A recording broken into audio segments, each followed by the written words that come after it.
तामिळनाडूच्या मुख्यमंत्री थलविजय यांच्या या साधेपणाच्या कृतीनं संपूर्ण देशभरात चर्चा रंगली आहे। सोशल मीडियावर हजारो लोकांनी या व्हिडिओवर प्रतिक्रिया दिल्यात। व्हिडिओ पुढे बघण्यापूर्वी चॅनल सबस्क्राइब करा अशाच डेली ताज्या बातम्या बघण्यासाठी। अनेकांनी विजय यांच्या या वागण्याचं कौतुक केलं असून खरा जनतेचा नेता असा असतो अशा प्रतिक्रिया दिल्या। सामान्यतः मुख्यमंत्री किंवा मोठ्या पदावरील नेते हे कडकोट सुरक्षा व्यवस्थेत वावरताना दिसतात। त्यांच्यासोबत मोठ्या तापा सुरक्षा रक्षक आणि अधिकारी असतात। त्यामुळे सामान्य नागरिकांनी त्यांच्याशी थेट संवाद साधण्याची संधी फार कमी मिळते। मात्र विजय यांनी हा समज मोडून काढला। बसमध्ये प्रवास करताना विजय पूर्णपणे आरामशीर दिसत होते। त्यांनी कोणत्याही प्रकारचा दिखावा केला नाही। बसमधील प्रवाशांशी ते अगदी मित्रत्वाच्या वातावरणात बोलताना दिसले।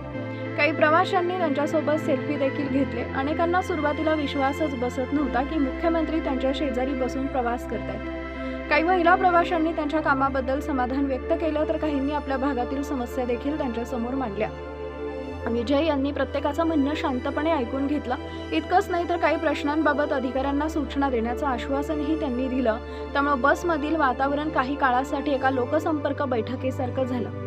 अनेक प्रवाशांनी हा अनुभव आपल्या आयुष्यातील अविस्मरणीय क्षण असल्याचं सांगितलं। सोशल मीडियावर व्हायरल झालेल्या व्हिडिओमध्ये विजय एका लहान मुलीशी संवाद साधताना देखील दिसतंय। त्या मुलानं मुख्यमंत्री झाल्याबद्दल त्यांचं अभिनंदन केलं। त्यावर विजय यांनी हसत त्याचे आभार मानले आणि त्याला अभ्यासावर लक्ष देण्याचा सल्ला दिला। हा प्रसंग पाहून अनेकांच्या चेहऱ्यावर हसू उमटलं।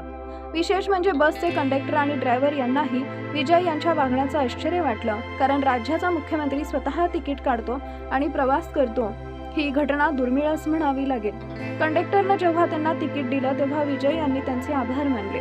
त्यानंतर त्यांच्या कामाबद्दल विचारपूस केली। रोजच्या कामात कोणत्या अडचणी येतात, प्रवाशांकडून कसा प्रतिसाद मिळतो याबद्दलही त्यांनी चर्चा केली।